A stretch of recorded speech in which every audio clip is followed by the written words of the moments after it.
Okay, तो मेरा नाम है अमित खट्टर और हम करने वाले हैं ऑटोकैड 2D और 3D की। ठीक है, तो सबसे पहले हम एक 2D की ड्राइंग बनाएंगे। उसको बनाने के लिए हमारे को किस किस कमांड की जरूरत पड़ेगी वो देखेंगे। फिर उसके बाद हम 3D की ड्राइंग बनाएंगे और देखेंगे उसको बनाने के लिए हमारे को किस किस चीज की जरूरत पड़ती है। ठीक है, तो सारी कमांडें स्टेप बाय स्टेप करेंगे, जैसे जैसे मैं यहाँ करूंगा वैसे वैसे अपने कंप्यूटर पे करेंगे तो बहुत इजीली समझ में आ जाएगा। ठीक है, तो सबसे पहले हमारे को क्या करना है, सबसे पहले हमारे को एक यहाँ से AuCAD ISO वाला टेम्पलेट खोल लेना है ताकि जो भी मैं काम करूँ वो मिलीमीटर में हो।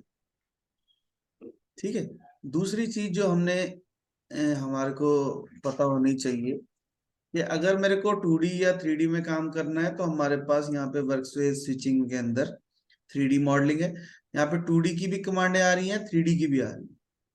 ठीक है, और अगर मैं इसको ड्राफ्टिंग कर दूंगा तो सिर्फ 2D की कमांडें आएंगी। ठीक है, तो हमारे को अभी क्योंकि 2D ड्राइंग बनानी है तो हम पहले ड्राफ्टिंग कर लेते हैं, जब 3D बनानी होगी तो 3D मॉडलिंग में आ जाएंगे। एक और चीज जो हमारे को पता होनी चाहिए वो ये है कि अगर मैं एक शॉर्टकट की होती है Ctrl 0, उससे क्लियर स्क्रीन हो जाता है, सारी कमांड्स जो है हाइड हो जाती है। Ctrl 0 से ही वापस आए। एक शॉर्टकट की होती है Ctrl 9, इससे मेरी कमांड लाइन बंद हो जाती है और इसी से कमांड लाइन वापस भी आएगी, ये जो जिस पे हम कमांड को लिख रहे हैं। ठीक है, तो कुछ छोटी छोटी शॉर्टकट कीज हमारे को याद भी होनी चाहिए, जैसे Ctrl 8 से कैलकुलेटर खुलता है। ठीक है, तो अगर आपको कुछ भी कैलकुलेट करना है या यूनिट कन्वर्जन करना है या है ना साइंटिफिक कैलकुलेटर चाहिए तो आप Ctrl 8 से यूज कर सकते हैं। ठीक है, उसके बाद ये हमारा जो सिंबल है ये यूसीएस है। अगर मैं चाहता हूं मेरी जो ड्राइंग है यहाँ ओरिजिन से स्टार्ट हो, ठीक है, तो मैं क्या कर सकता हूँ, मैं लाइन कमांड लेके यहाँ पे टाइप कर सकता हूँ 0,0, यानी पहला 0 जो है एक्स की वैल्यू है, दूसरा 0 जो है वाई की वैल्यू। तो लाइन जो है ओरिजिन पॉइंट से ही स्टार्ट हो जाएगी। ठीक है, ऑर्थो ऑन करके स्ट्रेट लाइन लगा सकते हैं। और जैसे हमारे को ड्राइंग में नजर आ रहा है एक 100/80 का रेक्टेंगल चाहिए, तो मैं यहाँ पे वैल्यू भर दूंगा 100। तो ये 100 पे जाके देखो ब्रेक हो जाएगी, इससे नहीं घबराना ये बड़ी छोटी है या बड़ी, क्योंकि स्क्रीन जो है हमारी इनफाइनाइट है। तो छोटा भी हो सकता है, बड़ा हमारे को कोई क्लिक नहीं करना माउस से, हमारे को जस्ट स्क्रॉल करना है। ठीक है, तो ऊपर गए हम 80, नीचे आए इधर गए हम 100 और नीचे आए 80। ठीक है, अब यही रेक्टेंगल मैं एक और तरीके से कैसे बना सकता था कि मैं रेक्टेंगल कमांड लेता और कहीं पे भी क्लिक करो, उसके बाद लिखो @x की वैल्यू y की वैल्यू। ठीक है, पहले x की वैल्यू आएगी फिर y की वैल्यू आएगी, तो ये एक ही बार में रेक्टेंगल बन जाएगा। फर्क क्या है कि ये जो है सिंगल एंटिटी है और ये है, ये सारी लाइनें अलग अलग है। ठीक है, और ये सारा सिंगल ऑब्जेक्ट। ठीक है, तो अगर मेरे को रेक्टेंगल बनाना है कोई भी, तो रेक्टेंगल कमांड लेंगे, कहीं पे भी क्लिक करेंगे, उसके बाद length of the line comma width of the line. ठीक है, तो इस तरीके से मैं सीधा रेक्टेंगल बना सकता हूँ। ठीक है, पर ये जो रेक्टेंगल है और इसमें फर्क क्या है कि अगर मैं इसको ऑफसेट करता हूँ 5, तो ये पूरा का पूरा रेक्टेंगल ऑफसेट होता है। पर अगर मैं इनको ऑफसेट करता हूं तो ये सिंगल सिंगल लाइन ऑफसेट होती है। ठीक है, तो कई बार हमारे को पूरा करना होगा तो रेक्टेंगल बेस्ट है, अगर मेरे को सिंगल लाइन करनी है तो सिंगल लाइन बेस्ट है। ठीक है, तो ऑफसेट का मतलब है कि मेरे पास एक लाइन लगी हुई है, मुझे इसके पैरेलल लाइन लगानी है कुछ वैल्यू। ठीक है, अब ये लाइन जो है किसी एंगल पे भी हो सकती है, बिना ऑर्थो के भी लगाई हो सकती है। ठीक है, एक नई चीज सिखाता हूँ। जैसे मैंने 12 ऑफसेट करना चाहता हूँ इसको इधर, ठीक है। अभी मैंने इस पे क्लिक किया, दूसरी साइड नहीं किया मैंने क्लिक, भी किस साइड चाहिए। उससे पहले यहाँ पे एक ऑप्शन आ रही है मल्टीपल की। अगर मैं मल्टीपल करके एक साइड पे खड़ा हो जाऊं और क्लिक करता रहूं तो ये आगे आगे 12 ऑफसेट होता रहेगा। मुझे एक्स्ट्रा मेहनत नहीं कर, बार बार लाइन नहीं सिलेक्ट करनी पड़ेगी। दोबारा देखो कि मैं ऑफसेट किया,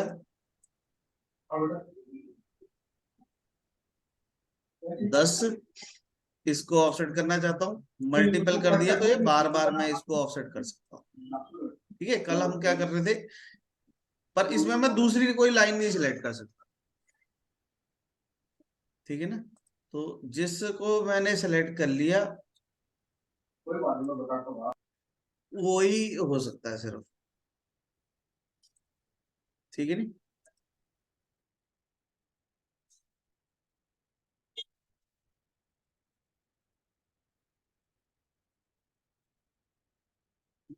ठीक है। उसके बाद नेक्स्ट जो है हमारे पास ऑप्शन, अभी हमने ड्राइंग अगर हम देखें तो ड्राइंग में भी ऐसे ही था कि मेरे को यहाँ से 5 का डिस्टेंस दिया हुआ था। ठीक है, और ये भी 5 है, इधर से भी 5 है, इधर से भी 5 है।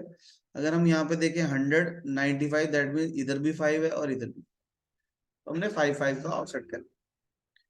उसके बाद हमारे को दे रखा है 25 एंड 50, इधर से भी दे रखा है 25 एंड 50।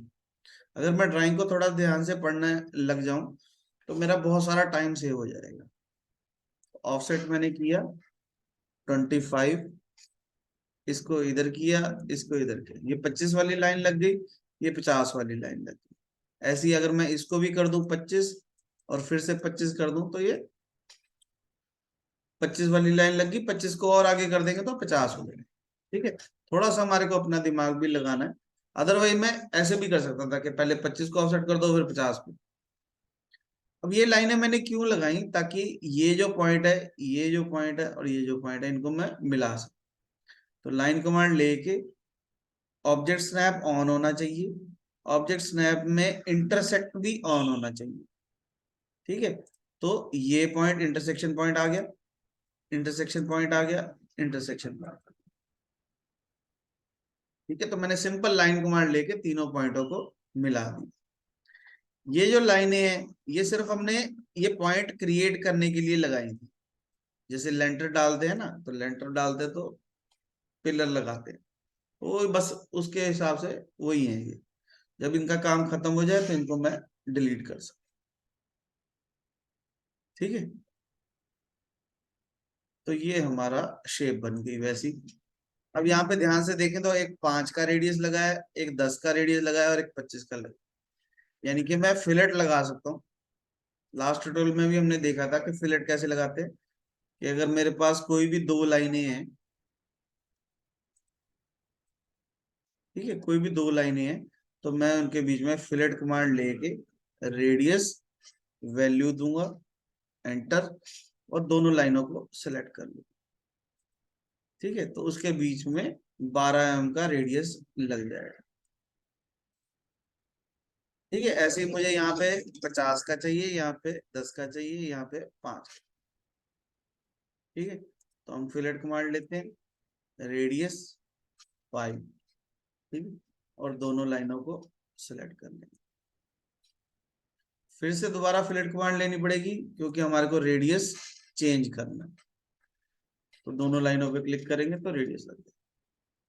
फिर से फिलेट कमांड ली, रेडियस 25। ठीक है, इतना काम हमारा हो गया। जो फिलेट होती है उसमें जो शार्प एज है वो गोल होता है, हमारे को चाहिए स्ट्रेट। मान लो चैम्फर लगानी चाहता हूँ मैं। ठीक है, ये जो है गोल जो होता है वो रेडियस वो फिलेट होता है, ये चैम्फर है। ठीक है, अब चैम्फर लगाने के दो तरीके होते हैं। चैम्फर लगाने के दो तरीके हैं, एक होता है डिस्टेंस वाली चैम्फर और एक होता है एंगल वाली चैम्फर। ठीक है, चैम्फर में डिस्टेंस वैल्यू दी 10, दूसरी साइड वैल्यू मैंने कहा जी 15। अब जिस लाइन को मैं पहले सिलेक्ट करूंगा उसकी 10 वैल्यू, जिसको मैं बाद में सिलेक्ट करूंगा उसकी 15 वैल्यू। मतलब कि यहां से, क्योंकि ये पहली सिलेक्ट की थी तो ये डिस्टेंस मेरा 10 हो गया, ये बाद में सिलेक्ट की थी तो ये 15 हो गया। ठीक है, तो चैम्फर लगाने के लिए हमने क्या किया, चैम्फर लिया, डिस्टेंस वैल्यू दी, एक साइड 15, दूसरी साइड 5। ठीक है, 15 लिख के एंटर करना है, 5 लिख के एंटर करना है। 15 वाली लाइन कौन सी है, 5 वाली कौन सी। ठीक है, तो ये 15 डिस्टेंस हो गया और ये 5 हो गया। ठीक है, तो ये होगी डिस्टेंस वाली चैम्फर। अब हमारे ड्राइंग में कैसे काम आएगी, ध्यान से देखो, यहां से हमारे को यहां तक डिस्टेंस दे रखा है 15 और ये 40 है, ये 25 है, तो यानी कि ये भी हो गया 15 का। ठीक है, दोनों साइड 15-15 हो गया। तो मैं क्या कर सकता हूँ, चैम्फर कमांड लूंगा, डिस्टेंस 15, दूसरी साइड भी 15, और दोनों लाइनों को सिलेक्ट कर लेंगे तो ये बन जाएगा। ठीक है, इस चीज को मैं एक और तरीके से भी कर सकता था कि अगर मैं यहाँ पे एक सर्कल लगा लेता 15 का और फिर ये दोनों इंटरसेक्शन पॉइंटों को मिला देता, तब भी ये वही बात होती। ठीक है, पर इससे मुझे एक्स्ट्रा सर्कल लगाना पड़ना था, इसलिए मैंने नहीं लगाया। ठीक है, और चैम्फर में मेरी लाइनें जो है वो ऑटोमेटिकली ट्रिम भी हो जाती है। ठीक है, तो वो भी फायदा है। 15 डिस्टेंस 15 15। एक चैम्फर हम और लगा सकते हैं, डिस्टेंस प्लस एंगल।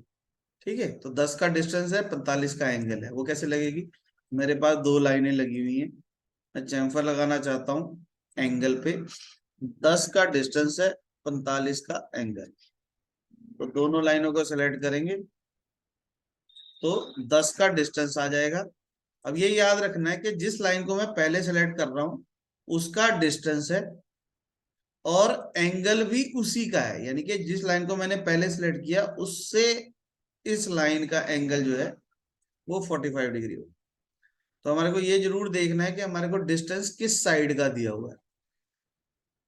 ठीक है, मान लो मेरे पास कुछ लाइन ऐसी होती, ध्यान से देखो कि मैंने चैम्फर ली, एंगल 10 का तो डिस्टेंस है पर एंगल जो है वो 15 डिग्री। अब फर्क दिखेगा कि मैं जिस लाइन को पहले सेलेक्ट कर रहा हूं उसका डिस्टेंस और एंगल भी उसी का।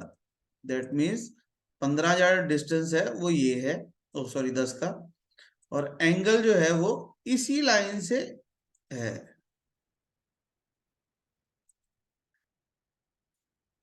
तो यानी कि डिस्टेंस किसका दिया हुआ है वो मैटर करेगा। अगर हम ड्राइंग ध्यान से देखें तो यहाँ पे ये 10 का डिस्टेंस दिया हुआ है और ये 45 डिग्री दिया हुआ है। ठीक है, तो यानी कि मैं क्या कर सकता हूं, चैम्फर कमांड लेके एंगल दूंगा और वैल्यू है 10 की, एंगल है 45 डिग्री। दोनों लाइनों को सिलेक्ट करने के लिए पहले ये वाली लाइन, बाद में ये वाली लाइन। ठीक है, वैसे 45 डिग्री में कोई फर्क पड़ता नहीं, क्योंकि मैथमेटिक्स में होता है tan 45 इक्वल टू 1, तो यानी कि दोनों साइड बराबर जो है डिस्टेंस बराबर होता है अगर 45 डिग्री हो। ठीक है, तो हमने फिर से चैम्फर लिया, एंगल किया और 5 वैल्यू भर के 45 एंगल भर के इन दोनों लाइनों को सेलेक्ट कर लिया। ठीक है, तो ड्राइंग हमारी जो है वो बन गई है।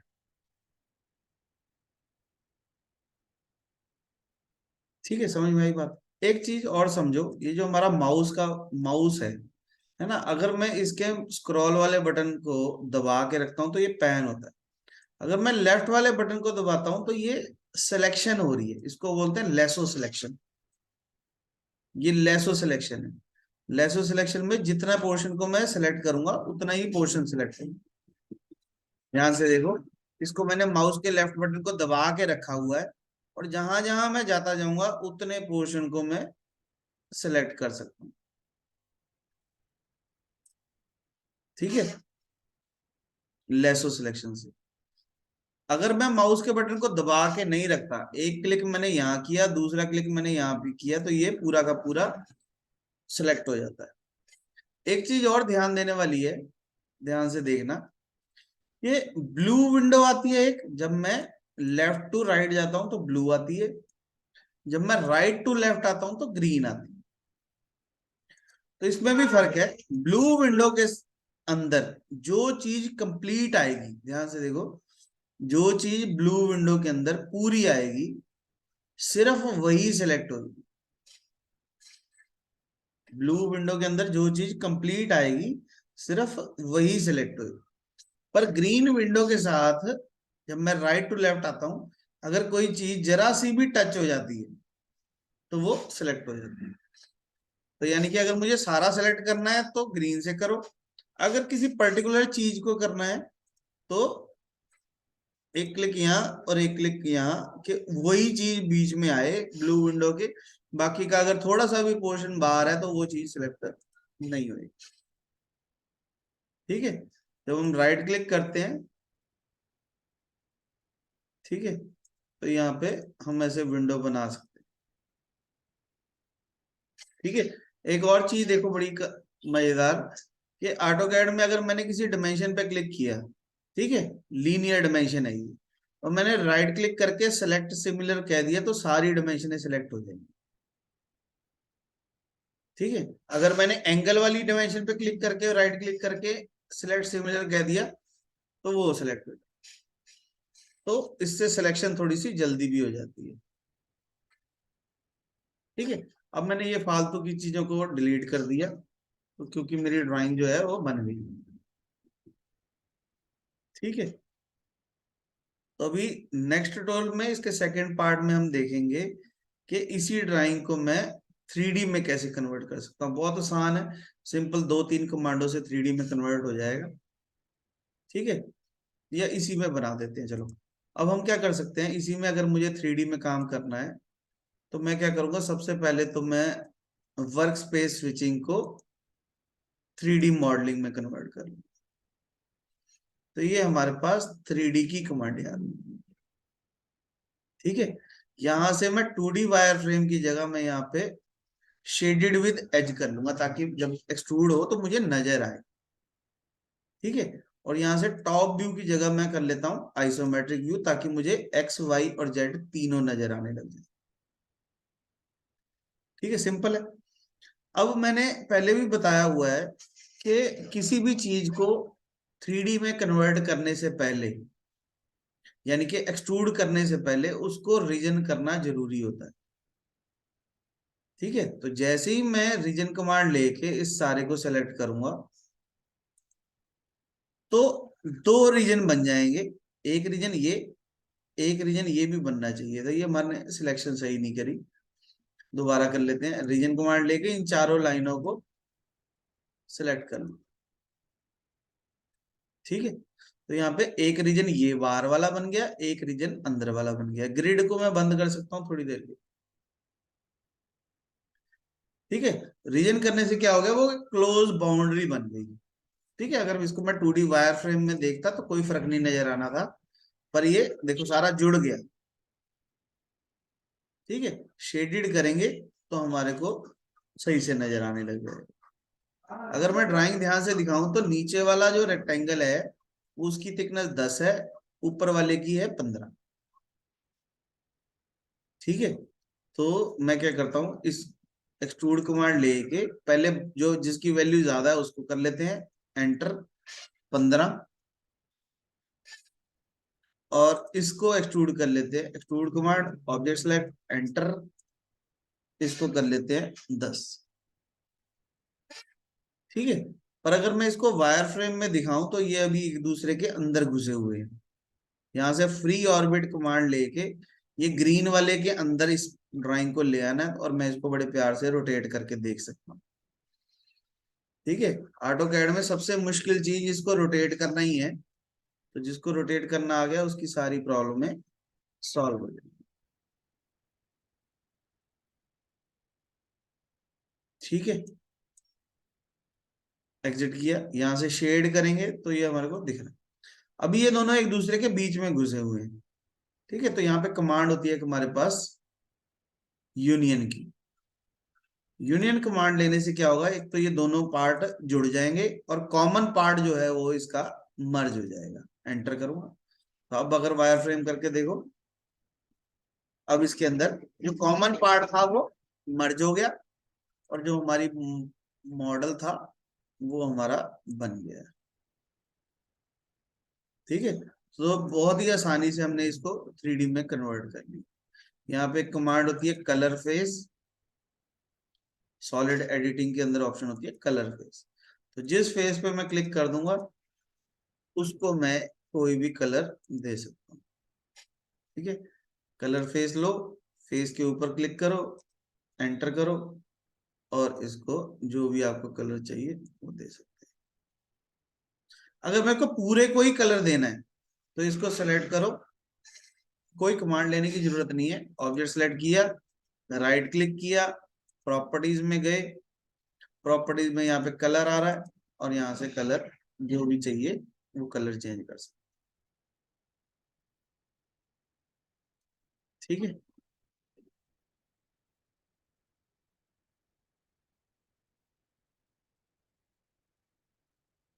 ठीक है, या फिर यही तरीका बेस्ट है। ठीक है, इसको थोड़ा सा बढ़िया तरीके से रख सकता हूं मैं ताकि हमारे को सब कुछ अच्छे से नजर आए। ठीक है, अभी हमारे पास एक मैंने यूसीएस सिखाया था। यूसीएस का नाम होता है व्यू यूसीएस। ठीक है, व्यू यूसीएस से क्या होता है, ये एक्स वाई जो है सीधा हो जाता है। ध्यान से देखा।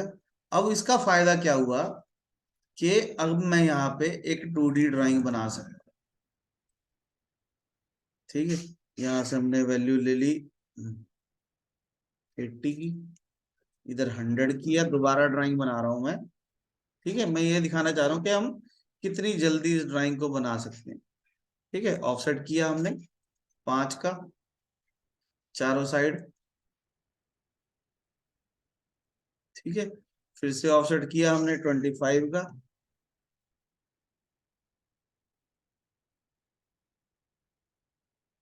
ठीक, ये लाइन एक्स्ट्रा लगा दी मैंने, इसको डिलीट कर दो। लाइन कमांड लेके इसको मैं मिला सकता हूँ, फालतू की लाइनों को मैं डिलीट कर सकता हूँ।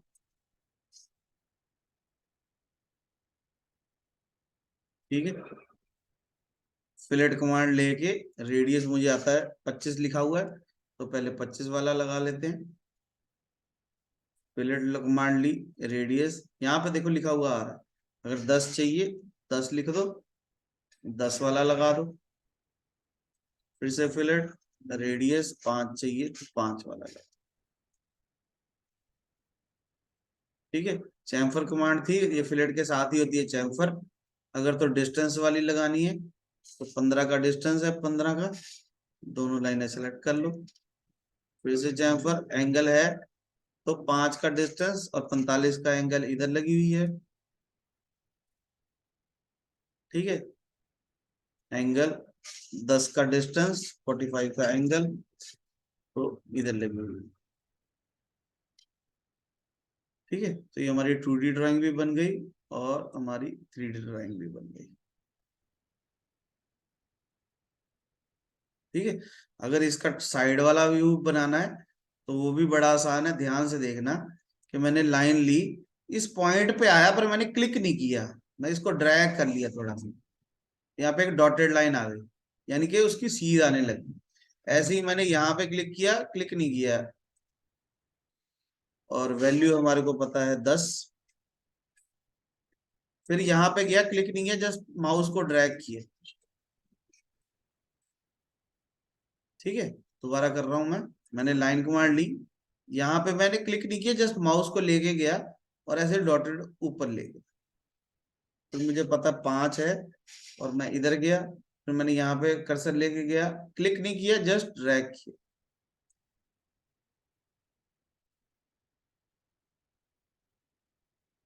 ठीक है, थोड़ी सी बाहर निकाल दी क्योंकि मैं इसको ट्रिम करना चाहता हूँ। ट्रिम कमांड ली, खाली जगह पे राइट क्लिक किया, जो चीज नहीं चाहिए उसको क्लिक कर दिया। ठीक है, अभी ड्राइंग में मुझे एक लाइन और नजर आ रही है, वो काय की नजर आ रही है, वो इस पॉइंट की नजर आ रही है, ये वाला पॉइंट। ठीक है, तो हम भी लाइन लगा देते हैं, फालतू का ट्रिम कर देते हैं। ठीक है, तो ये इधर से व्यू देखा तो ये दिखा। तो यानी कि अगर मेरे पास चाहे 2D ड्राइंग हो चाहे 3D ड्राइंग हो, हम उसको बड़ी आसानी से बना सकते हैं। जो भी डायमेंशन देनी है वो ए नोटेट में होती है। यहाँ पे देखो, ए नोटेट में लीनियर डायमेंशन देनी है, लीनियर डायमेंशन दे सकते हैं। ठीक है, जो भी डायमेंशन देनी है, 2 पॉइंटों पे क्लिक करना है, कहाँ पे रखना है, 2 पॉइंटों पे क्लिक करना है, कहाँ पे रखना है। ठीक है, तो जो डायमेंशन ड्राइंग में दी हुई है वही देंगे, अपना एक्स्ट्रा दिमाग नहीं लगाएंगे। ठीक है, कई बार जैसे मैं यहाँ पे 10 देता हूँ और मेरे पास ड्राइंग में लिखा हुआ है 10 × 45 डिग्री, तो हम क्या करेंगे, इसके ऊपर क्लिक किया, डबल क्लिक किया, तो ये टाइप होने लग जाएगा। कर्सर को बैक साइड में लाए, स्पेस दिया, एक्स, स्पेस दिया 45, उसके बाद सिंबल में डिग्री, क्लोज। ठीक है, तो ये हमारी डायमेंशन आ जाएगी। ठीक है, तो जो भी डायमेंशन देनी है उसका देने का यही तरीका है, कोई भी 2 पॉइंट दो और उसमें जो डायमेंशन देनी है वो दे सकते। कोई भी 2 पॉइंट दो, उसके बीच में जो भी डायमेंशन देनी है दे सकते। ठीक है, तो ये हमारी 2D ड्राइंग भी बन गई, 3D ड्राइंग भी बन गई। ठीक है, तो मेरे ख्याल से काफी चीजें समझ में आ गई होंगी कि हम ऑटो कैड के अंदर 2D ड्राइंग और 3D ड्राइंग कैसे बना सकते हैं। आज हमने एक और चीज देखी कि अगर मैंने व्यू यूसीएस का यूज करके, है ना, व्यू यूसीएस का यूज करके एक ही जगह पे 3D और 2D दोनों कैसे बना सकते हैं। ठीक है, तो उम्मीद है कि बात समझ में आ गई होगी। कुछ भी नहीं समझ में आया कमेंट बॉक्स में लिखना है, वीडियो पसंद आए तो लाइक करना है, चैनल को सब्सक्राइब कर लेना है, बेल आइकन दबाना है। ठीक है, ज्यादा से ज्यादा लोगों के साथ शेयर करो, और कुछ भी नहीं समझ में आ रहा कमेंट बॉक्स में लिखो, नेक्स्ट ट्यूटोरियल में सॉल्व करेंगे।